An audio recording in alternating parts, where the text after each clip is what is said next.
Good alla Fiera di Udine da giovedì 5 a domenica 8 novembre.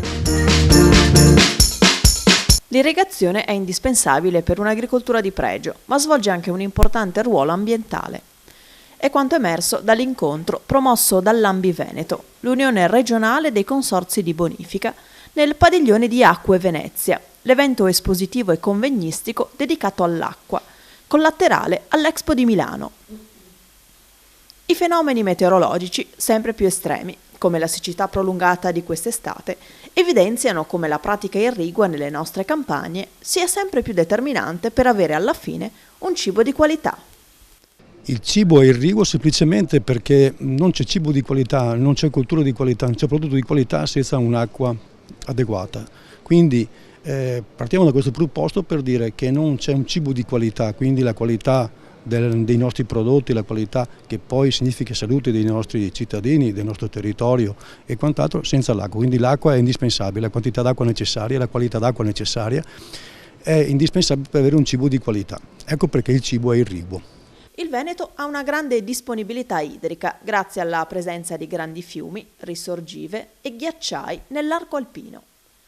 La rete irrigua, che porta l'acqua sui campi, è gestita dai consorzi di bonifica, che in Veneto si estendono per 1.200.000 ettari, cioè il 65% della superficie regionale, di cui circa la metà, 600.000 ettari, rappresentano terreni soggetti ad irrigazione. Il rapporto tra l'acqua e l'agricoltura ha delle esternalità positive per il territorio e chi lo abita. L'irrigazione è una pratica molto importante e che è alla base di un'agricoltura specializzata come quella del Veneto. Abbiamo sentito come la produzione di cibo è strettamente legata, la produzione di qualità è strettamente legata alla pratica irrigua. L'irrigazione però molto spesso è vista come la pratica irrigua e quindi di conseguenza l'agricoltura come grande consumatrice di risorsa idrica. Viene imputato un consumo di oltre il 70% della risorsa complessiva.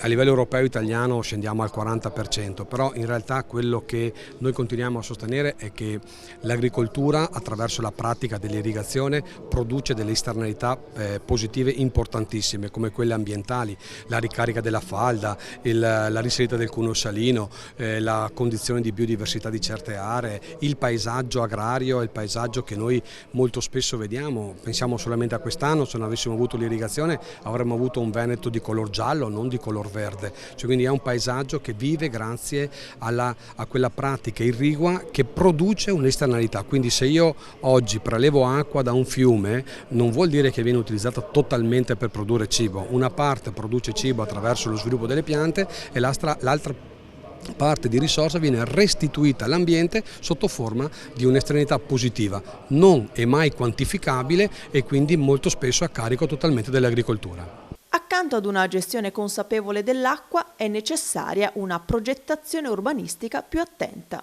Abbiamo introdotto anni fa la cosiddetta invarianza idraulica, e cioè ogni volta che c'è una modifica del territorio si deve tener conto che questa modifica urbanistica del territorio non deve pregiudicare la sicurezza idraulica e quindi devono essere messe in atto tutte quelle attività, quelle opere che non aggravino già la situazione che c'è dal punto di vista della difesa idraulica. Adesso la Regione renderà obbligatorio con il prossimo piano territoriale, renderà obbligatorio la redazione da parte dei comuni del piano delle acque. Il piano delle acque ha lo scopo di sanare dal punto di vista ovviamente idraulico le problematiche esistenti comune per quanto riguarda la tutela delle acque e la salvaguardia idraulica del territorio.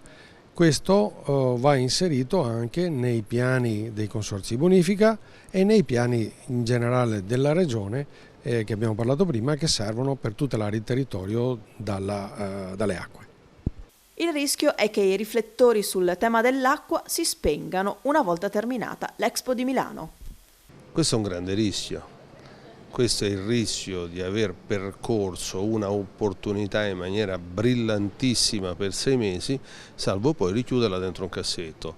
Oggi emerge la proposta di continuare e mantenere quelle strutture di Expo che stanno a Milano, lo facciamo dal Veneto proprio, perché restino un luogo di formazione, di informazione, di elaborazione di una progettualità di un paese, l'Italia, che insieme a pochi altri paesi che si affacciano sul bacino mediterraneo utilizza l'acqua per irrigare.